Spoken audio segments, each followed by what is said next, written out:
Welcome to From Ladder to Legacy, the podcast where ambition meets purpose. Here we go beyond the climb, because success isn't just about reaching the top. It's about building something that lasts. Whether you're leading a team, growing a business, or crafting your life's mission, this is your space to reflect, rise, and redefine what legacy truly means. Let's trade burnout for breakthrough, grind for growth, and position for purpose. This is From Ladder to Legacy.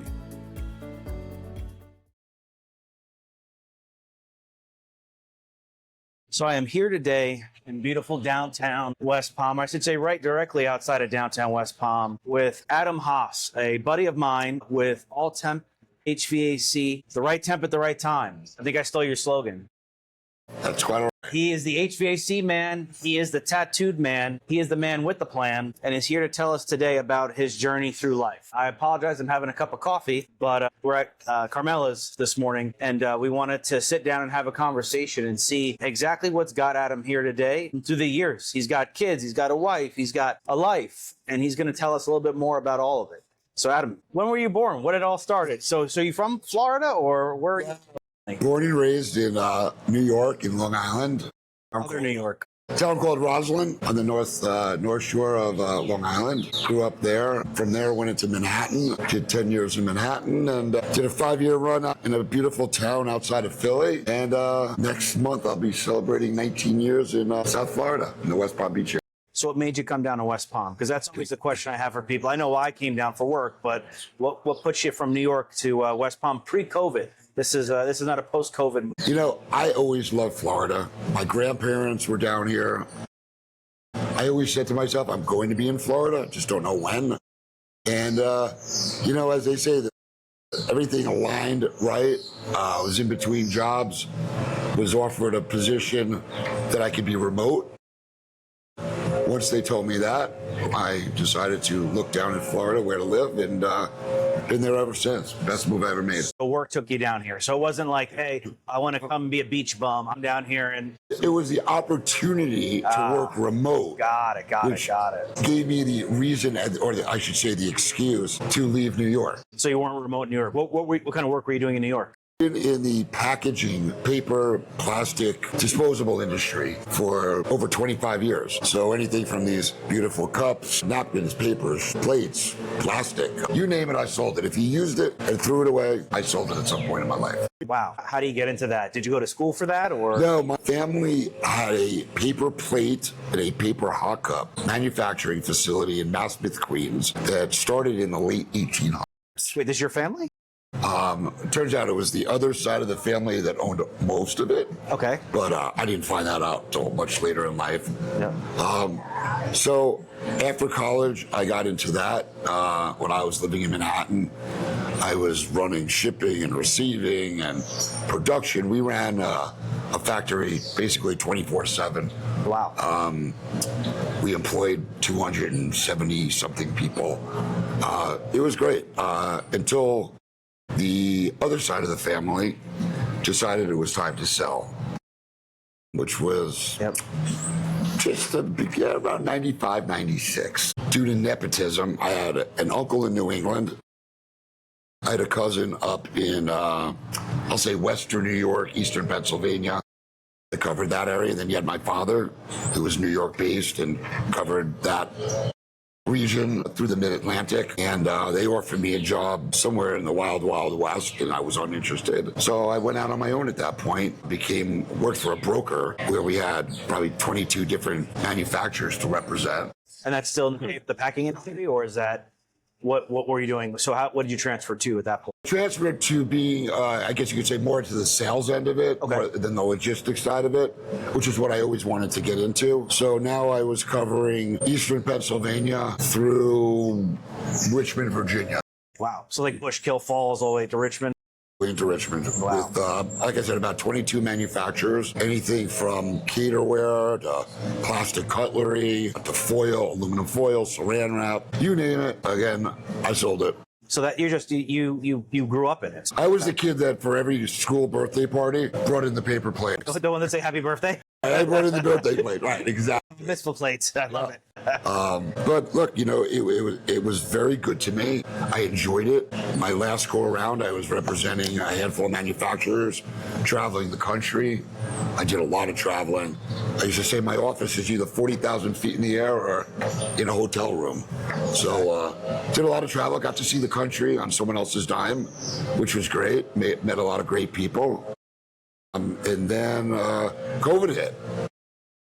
When you're selling cups like this into stadiums, and I had all the airline business, little plastic cups you get on the airplane, a lot of hotel business. Well, that all died. So did the business. A lot of the retail plates, paper plates. People always say, well, why was it slow? What happened? Everybody was ordering takeout because everybody was home. Well, it's true. Everybody was home, but they weren't supplying you napkins, plates, cutlery, because all that food was being delivered to your house. So what percentage do you feel like kind of after pre-COVID, you were running at 100%. COVID happens, you were at 75%, you're at 80%. If it was 75, 80, I would have stayed with it. I probably lost 75, 80% of my business. Wow. Well, nobody was flying. Hotels were empty. No one was seeing concerts. And a lot of the contracts I had would have been bigger venues. Yeah. So, and they were commodity type items. So at that point, I ended up pivoting and opportunity with a friend of mine that was looking for someone to help out with his company, and ultimately that was All Temp Solutions Air Conditioning. And it'll be 4 years July that I've been doing it. Didn't think I could do it, didn't know I could do it, didn't cutlery to air conditioning is a little different. I think I'd enjoy it, but at the end of the day, I got to use 25 years of sales experience and running my own businesses to know what I needed to do. So you're this New Yorker, you're from Long Island, because Long Island's not New York, just so everybody is aware here. That is not the same thing. It is a borough in its own right. So you go from Long Island, you go into the family business, and you say to yourself, you're going to branch out. How many businesses did you have before that? Before you got to All Temp, what did you go up to? Were you just Basically, I always remained in the food service industry. Okay. I worked for a few manufacturers. My last go around was a glove manufacturer. Polyvinyl latex, kitchen style type gloves, burn resistant gloves. They went bankrupt in, I would say about 8 years ago they went bankrupt. And I picked up about 4 different manufacturers on my own, very commodity driven, which slowed down the travel and whatnot, which was nice. And I also opened a tattoo studio. So you're selling paper plates, you're doing air conditioning, you're doing gloves, now you're doing tattoos. I guess the gloves and the tattoos make sense. But well, you know what? I wanted to find something that would get me out of the traveling. Yeah. And be home more. My kids were younger. So I noticed there were no tattoo studios west of the Florida Turnpike. Okay, so you're in Florida, not New York. You're doing I'm tattoos back in Florida, in Florida. now. Yeah. Because once I got to Florida, again, I was remote for 15 whatever years. I traveled the country, everything. I was at Palm Beach International so much that the TSA agents knew who I was. They were like, "Where are you going?" You know the point? I had tons of points. I flew American so much in Delta that I flew with the same people, because I always had to connect. Yeah. So going into Atlanta, going into Charlotte, going into Dallas, I knew them all. It was great. But I was looking to do something else, something different. Yeah. And I realized every time I wanted a tattoo, I had to go into like a shady part of town, all the way east. So. And is that normal for tattoo parlors? So I have a few tattoos, not as many as you like. Back then. Yes. So pre-COVID or back in the 90s? Pre-COVID. Or back in the 90s. I mean, my first tattoo, I think, was illegal in Manhattan, down like Alphabet City, down a downstairs, shady bottom basement. Building, yep. Now it's come a long way. Yeah. I mean, 10 years ago, you'd go into a Best Buy, for example, and the guy helping you would have a Band-Aid here, a long sleeve shirt. But when I looked into it, I couldn't find a tattoo studio west of the Turnpike. Found a great location off of Jog in Okeechobee, and I opened Into the Skin Tattoos. What was the name of it? Into the Skin. Into the Skin Tattoos. It was fun until it wasn't fun. Actually, I enjoyed it. I broke even in the first 6 months. I had a stellar team of artists. We were rocking and rolling, out doing what I do best is market and sell. Now, were you tattooing also? Or I did not tattoo. I did my due diligence. It took me about 2.5 years before I pulled the trigger. So I had done all my homework. knew what I needed, knew what I was looking for, knew the theme, knew everything I wanted to do, and I put it into place. COVID, about 3 to 4 weeks before COVID hit, I was talking to a business broker. We put it up for sale. I wanted to see what it was worth. Was it going to move forward, branch out, and open up other locations, or maybe it was just time to sell? And how many years have you been doing it at that point? At that point, it was just shy of 4 years. That's pretty amazing. I mean, looking to branch out or, We were the first to close during COVID. So what we were able to do, because everyone was getting paid by the government and sitting home, we opened the back door up and we were rolling cash only. That's awesome. And we were crushing it. Out of the blue, my broker calls me, says the guy wants to buy it for his girlfriend. Asking price. I had 16 months left on the rent, or on my lease, I should say. And we amortized half the rent due to COVID. I was able to amortize that over the lease and sold him the studio. And wasn't anticipating COVID to last as long as it did. Yeah, of course.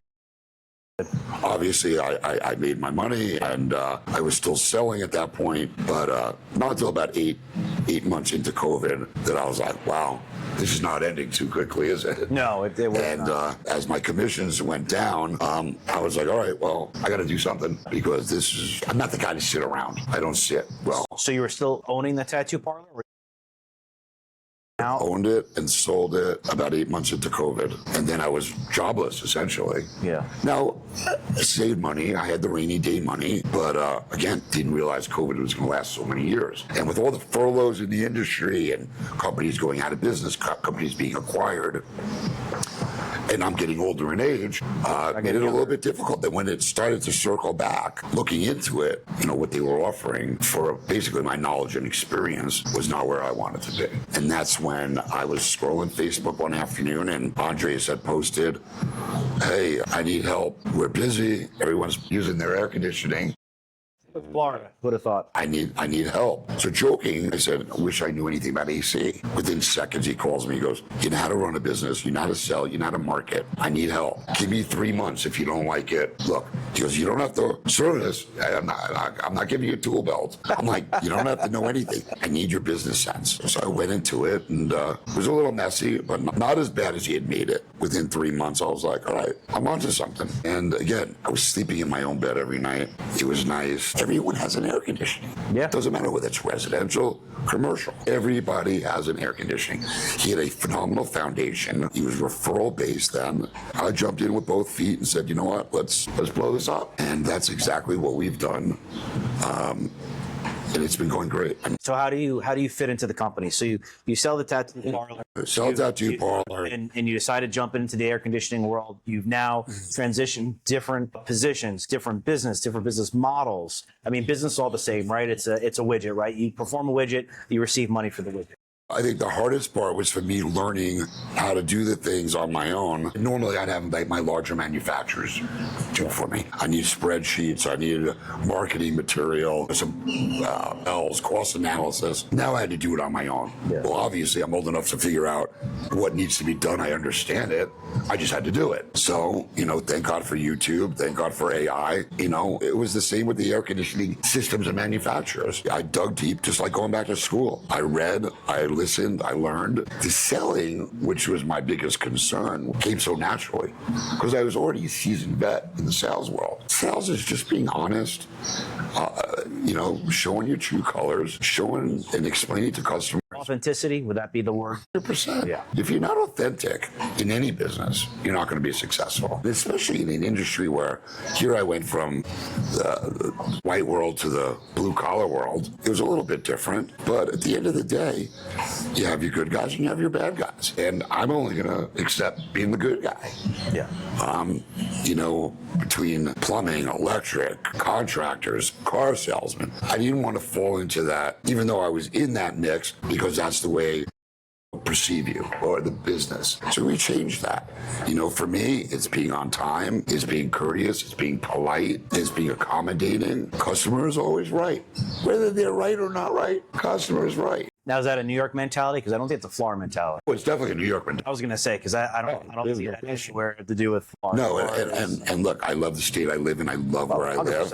But I'm certainly not in agreement on the way things are done down here in South Florida. Yeah, fraud is I mean, Or the lies, the cheating, the scamming. If I tell you I'm putting in A, B, and C, I'm putting in A, B, and C.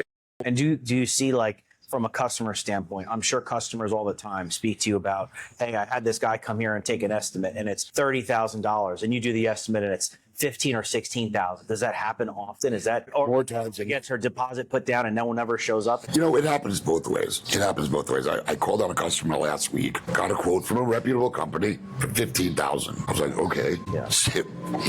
He must have read my face. I mean, I was like, I hope he didn't get it or have any intentions. I came in under 10, which was a fair markup. I made what I'm looking to make. And on the flip side of that, I get a call from someone that's had a bad coil.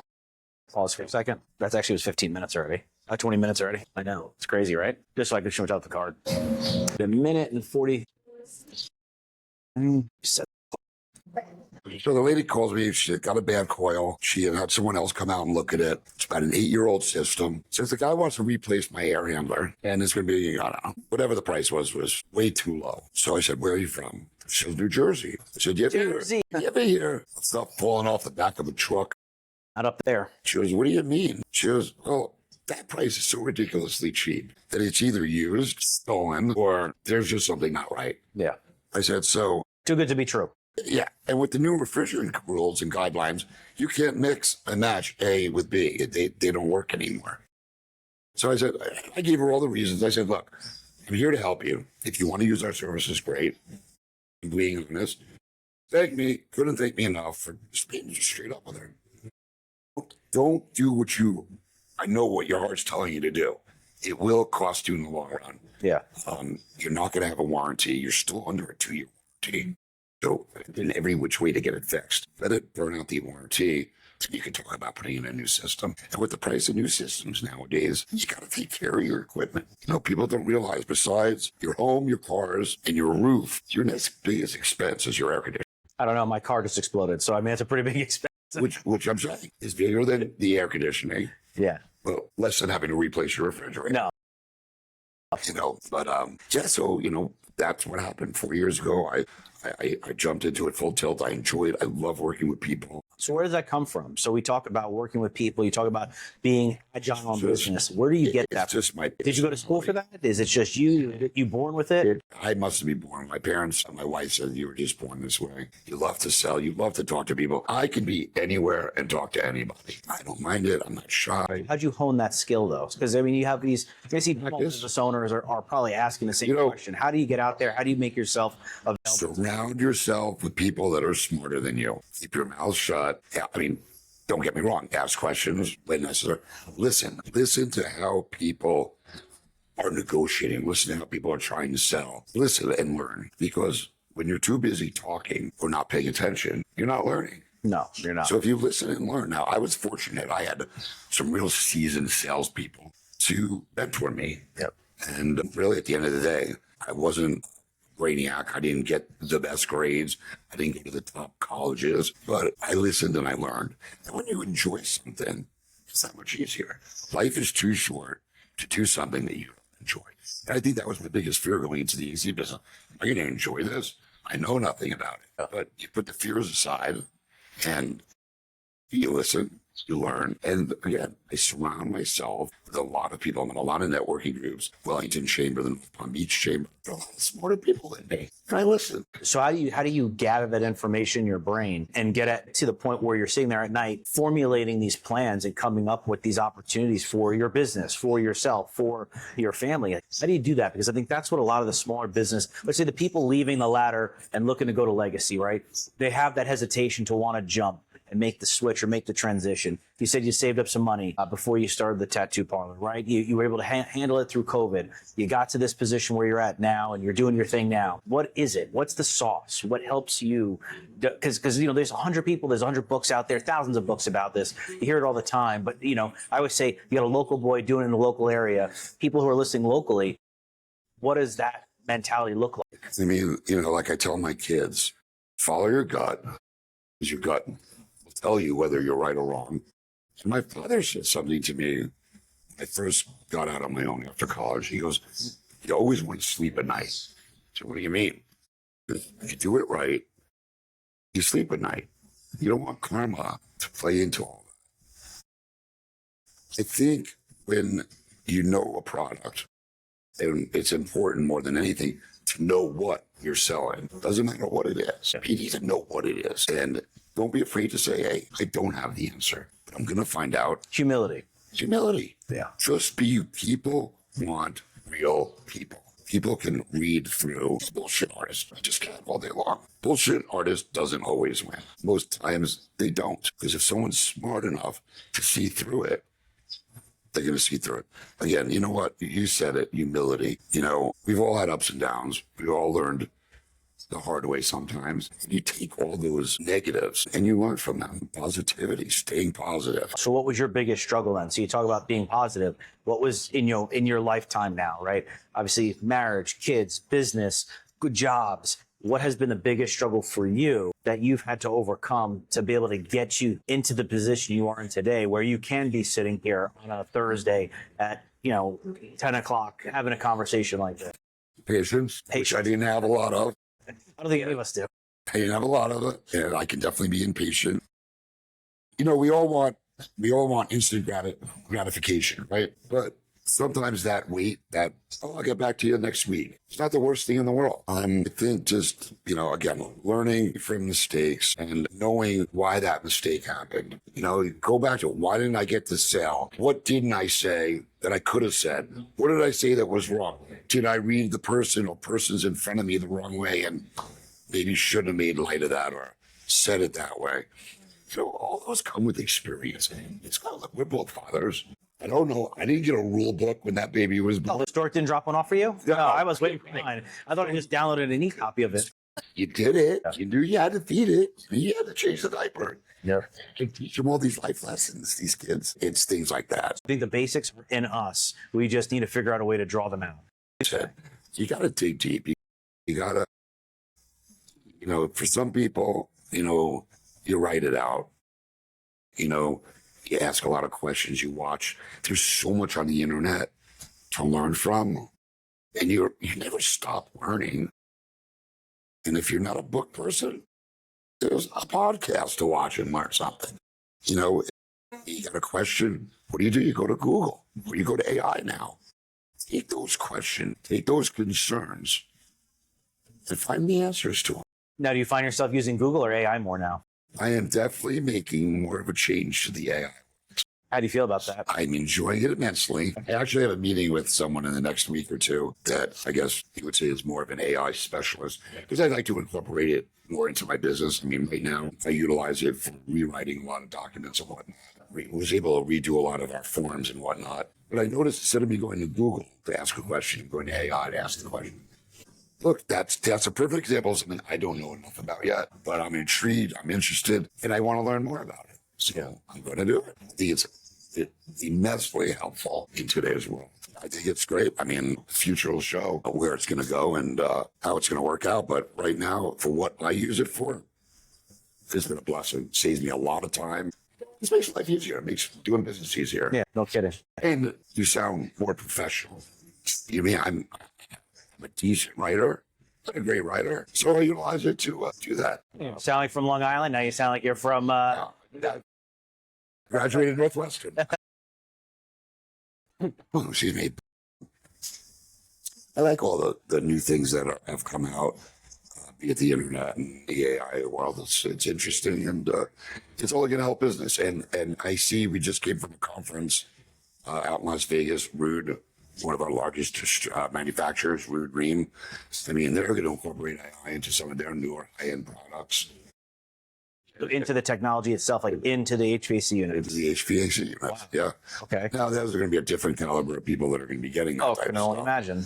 But it'll have all the bells and whistles. We'll know as their go-to AC company when they're low on refrigerant, if there's a leak, where the leak is coming from. That'll save us time in the field having to do leak detections, pull and pull out stuff. Do you think that's like the cars of today, though? Like where we have mechanics who talk about being ASE certified, we'll call it the mom and pop shop, right? Where you used to drop your car off to get your carburetor adjusted versus today's day and age where I literally can change the oil and a few other things, and that's about it because they're so locked down. You and I are using the same mechanic now. What happens when you go there? Yeah. He plugs your car in. He doesn't even pop the hood first. No, it He doesn't. plugs it in. He runs a diagnostic. Then they'll change your oil or a gasket or whatever needs to be done. Yeah. Everything is plug and play. And you think that's a benefit, not a hindrance?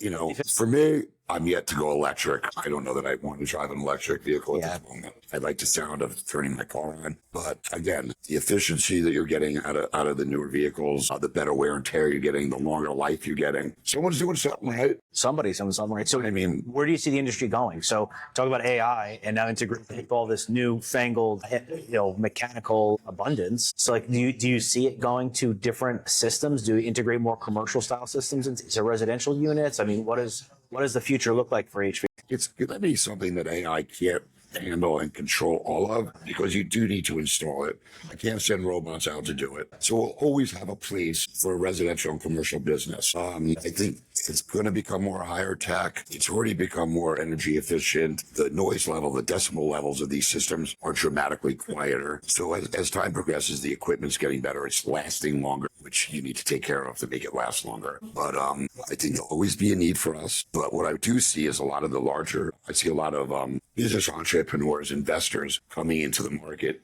buying out a lot of guys that have put their 15 to 25 years in. Interesting. And want to sell. Like companies are coming in. A lot of cap companies, they call us all the time. And with that being said, I see more and more trucks on the road of names I never heard of. Now, are you worried about that? Because, I mean, anything else, just like, so during COVID, I mean, I worked for a builder / cap company that was doing BTR builds. And I saw the way the market was going during COVID, where they were quite literally putting a product out there that was okay. No negative on the company, but it was rinse and repeat, the same thing, very small, very cookie cutter. So there was great processes and procedures, and DP numbers, direct profit numbers were great, but it dehumanized the experience. And that was one thing I found was a huge hit or blow to the building industry was you are losing that personalization and you're getting to where you are a number or just a widget.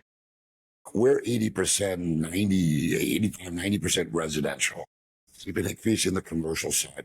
Commercial side, we're light commercial. So I'm never going to be the guy, only I say never, but right now I'm not the guy that's going to build out a strip mall or build chillers or something. Right office. Right, exactly. It's important for me to get as many maintenance plans on board as I can. That helps me retain my customers. But again, good service, good communication. I mean, I get it all the time. I never had an AC company tell me they're running late, that they had to reschedule because someone actually doesn't have an air conditioning working right now. They just don't show up. So I feel confident as we continue to grow our customer base that it's going to be very hard for them to switch to a new company that they never heard of. And most people know going with the larger company always is not the right answer. Their overhead's a lot larger. Their costs are a lot. They come in cheaper, but they get you when the door shuts.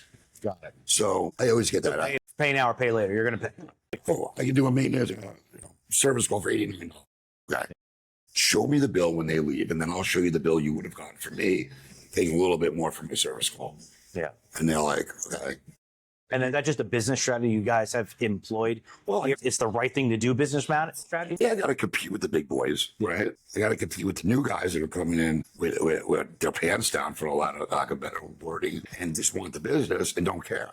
I don't carry overhead. All my distributors, for anything I need, residential or commercial, are within 5 to 10 mile radius. So there's no reason for me to warehouse. My warehouse are in my trucks. That is where we keep our everyday necessary materials and equipment. As far as keeping the big equipment, buying in bulk, buying in volume, I negotiate right pricing. We're fair. I'm not the cheapest. I am far from the most expensive. What I am is fair, loyal, honest, reliable. And when I tell you I'm going to show up, I'm showing up. So is that just the right business practice you practice over the years? That I grew up. I did well in sales, selling disposable, because the company knew that every Friday I was going to be there at 9 a.m. Every Tuesday they had routes. And I kept to my routes, whether they were weekly, bi-weekly, tri-weekly. So I do the same thing here too. I pick up my business. Now, I'm busy. I don't have as much time that I would like to solicit new business. Yeah. Outside of my networking and marketing and all the other stuff. But they know when I walk in now, I was here every Tuesday. Like you just happens to, I'm like, yeah. So I have a little route. Yep. And I do it and they get to know me. Now they may not need me for 6 months.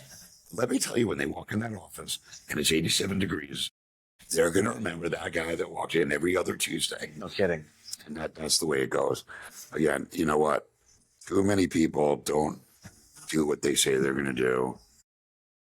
They're always trying to beat the system, damn the customer.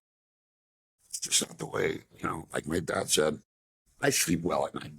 I sleep well for a reason because I do it the right way. I'll walk away from business before I do something that's not going to, I don't feel comfortable in my gut, but that's not going to allow me to sleep at night. It's as simple as that. And there are people I have walked away from.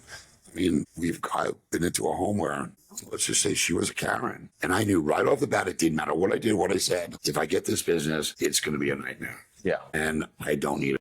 Knowing to walk away is just as important to say yes. No is sometimes the most powerful. You bet your sweet ass, you better know when to walk away. Again, follow your gut, follow your intuition. Yeah. They're right. It's right. And people are surprised. And they look at you like, you're walking away from this. You don't have to be rude. You don't have to be disrespectful. Professional, man. This is just not the right fit for my company. Yeah. Have a nice day. Best of luck. How do you get to that point though? So the guy who's just starting out, who can't turn down business, how do they navigate those channels of saying yes to the right customers, but also saying no to the wrong ones, but not obviously be able to pay their bills? I mean, look, any new startup, if you're not being funded, it's tough. If it was easy, everybody would do it. Yeah. And we've all heard that expression. Hold on. Easy, everyone can do it. It's crazy how quick it goes, right? Let me go pee while you're on hold. Pause. 20 minutes. It's weird. All right, so I did for that. So you're saying that business isn't easy. You're telling me that you have to be agile. You have to change. You have to be able to get through the hard times. You have to figure out when you're replacing somebody's coil when they come out there, what the right thing to do is. You're replacing a whole new system. But where do you get those values from? So obviously, those are moralities or values. You said your father or your parents had, provided you with a lot of that stuff. But where does that come from? Is that just something that's deep down internally in you, or? I mean, I give my father a lot of credit. I mean, he instilled good values, good work ethic more than anything. My father would leave so early in the morning, partly to beat the traffic, but be early enough to get all his ducks in a row and know. When that meeting hit at 7 a.m., he was ready to roll. And that's the way I am. Back in the day, you could manipulate your watch or your clocks. Yeah. I'd show up 10 minutes early. I'm never late. I'm never late for anything today. My wife and my kids, they think I'm crazy. If someone invites me or asks me to be somewhere at a time, I am usually 10 minutes early to that. It's just in my nature. Yeah. But, again, experiences you learn. If you're brought up the right way, you've got values, you've got morals. Just put those things you learned as a child and as a young adult into your work. Don't give up, because you're going to have great days. You're going to have bad days. You're going to have great weeks, bad weeks. It's part of the process. It's part of the process. There are weeks that I remember where I was like, wow, end of the month hit. Am I going to be able to make rent? Am I going to be able to afford to go to the supermarket? And what do I have to do to make sure I got to put this away. I got to not do that. Maybe I shouldn't be going out for dinner. Maybe I shouldn't buy that. Those are all trial and error things that you learn how to do. They tell you for the younger generation, stay away from the credit cards. Don't get into credit card debt. But know that the bad days are learning experiences, as are the good days. But at the end of the day, be true to yourself. Do what you like. Do what you love. And sacrifice the blood, sweat, and tears, knowing that there is a pot of gold at the end of the rainbow, whatever that is to you. Yeah, because it's different for everybody, right? It's 100% is different for everybody. But, like I tell my son who works for us now, he did a year in the field, made him do a full year in the field. He was about 8 months into it. He's like, I don't like this. I'm never doing this. I'm 20 years old. At 9,500 degrees outside, I get That's fine. He took a couple of months off. He says, all right, I want to be inside. Said, well, fortunate for you, we were letting someone go, whatnot. So now he's been inside just less than a year. And he gets frustrated at the beginning. He was like, I don't know how to do this. I know what I'm doing. Now I'm coming to him, and with his 1 year in the field helps me because I've had no field experience with the actual equipment and why it's not, good. And I said, we joke. I said, a year ago, you didn't know how to do this. You didn't know this. You couldn't answer questions. Now the phone rings. You know what to say. You know how to answer it. You know how to address the customer. And I see bits of me, and him and the way he has been taught by me and has been listening to me and shadowing me. And it's just take those smarter people and live and learn and execute the way, because, people that are successful are doing something right. And you think you're putting yourself in front of the people that are successful and surrounding yourself with those successful people is part of the journey of becoming successful? Absolutely. Look, you could have a bunch of friends that are all wake up in the morning, go to work, show up on time, do their job, pay their bills, if you're younger, just have a boyfriend, girlfriend, and have fun on the weekends, right? And then you got people that you have those friends where, one's a derelict, one's got this issue, one works, at the local gas station on the night shift, parties all day, plays Xbox all afternoon. Those are the guys that are going to make you and your business money. They may be great people, don't get me wrong. But what are they doing to better themselves? Where you're out and you're learning a trade or a business, you're only doing that because you want to succeed, make a living, make money, eventually get married, have kids, whatever the case may be. So surrounding yourself with people that are smart, or smarter, as I keep saying throughout this interview, it's important. You learn. We're always learning. So you could listen to the radio and learn something. Someone brings up, says something. So just listen and learn. Maybe I'm an exception to the rule. Maybe I'm not.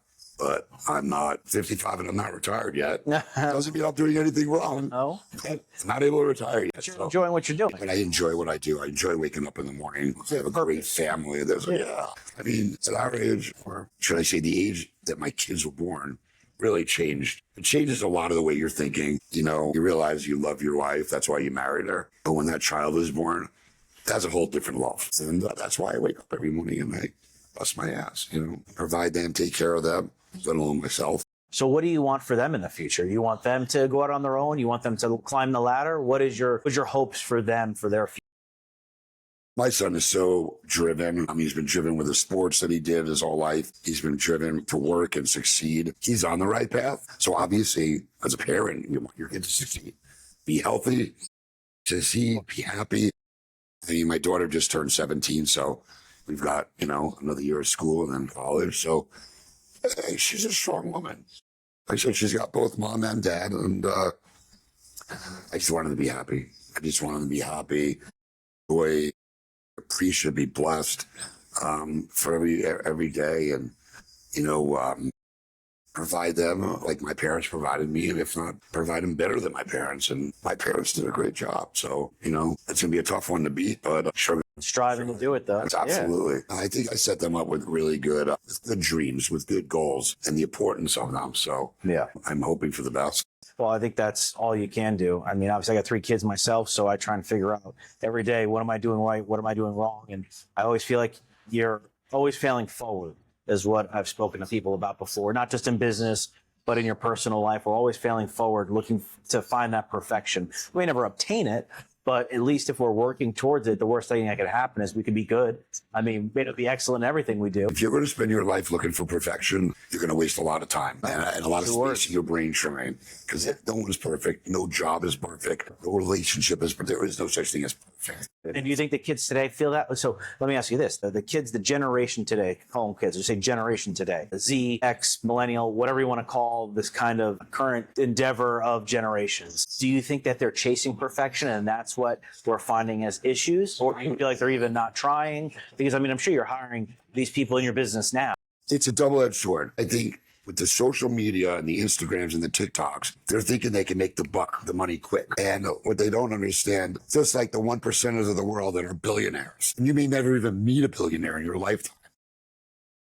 They're thinking, well, if I just come up with that one TikTok or that one, then I'll be an influencer. They're the 1%ers of the 80 billion people on TikTok.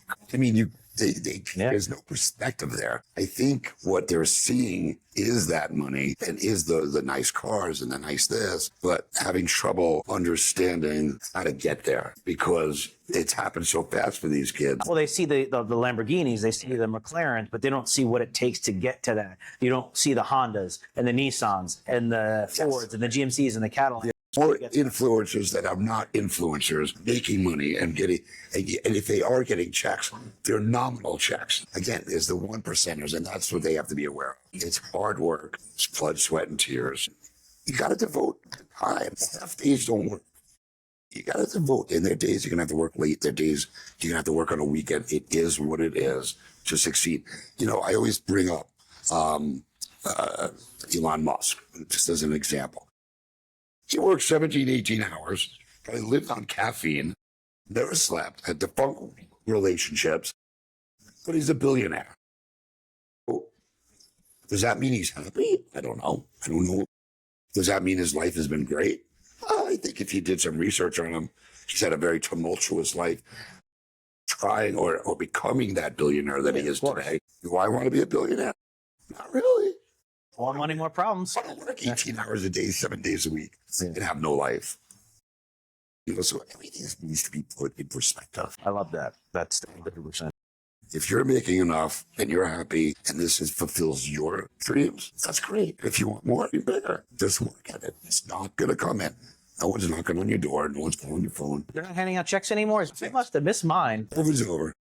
Sure, huh? All right, so Adam, I always ask this question to all my podcasters, and I get different responses. There's no right or wrong answer. So the one thing I like to ask everybody is if you can meet one person, doesn't matter, dead or alive, doesn't matter. Again, it could be just that one person, one being, one person, one thing. And you can ask them one question. What would be the one person you would want to meet, dead or alive, or the one question you'd like to ask that person? You know, I keep it lighthearted. I'm a huge country music fan. I would love to fly out to Oklahoma, to Blake Shelton's farm, sit in his backyard, which I'm sure is beautiful, have a drink with him, and I'd love to ask him about what are my favorite songs, how did he get them, what inspired him, and what is a day in the life of Blake Shelton and a day in the life of Blake and Gwen. Sounds silly? Hey, But hey, that's okay. I can get more in-depth and more, I don't know what the right word is. To me, I don't look at it that way.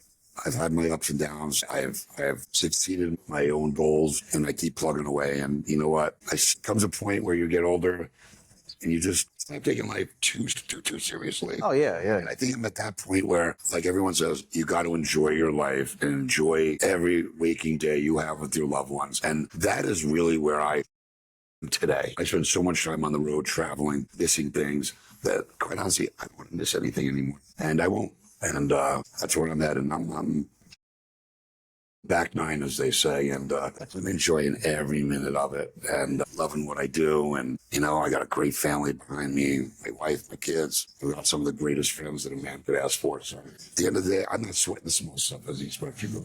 Not sweating the small stuff. So I think is that the, we'll call it the mantra of the podcast is don't sweat the small stuff. Don't sweat the small stuff, I think, would be a great way to live. It's not easy, but I'm doing it. I don't think it's easy. My wife will remind me, you know, practice what you preach. Take a breath. Namaste. All right, Adam. Well, I appreciate it. Thank you for taking the time to sit down with me today, buddy. My pleasure. I hope to get you back on here sooner than later to get a secondary take on the practicing of what you're preaching. Yeah, absolutely. This is going. No, absolutely love it. Thank you, sir. Thank you, buddy.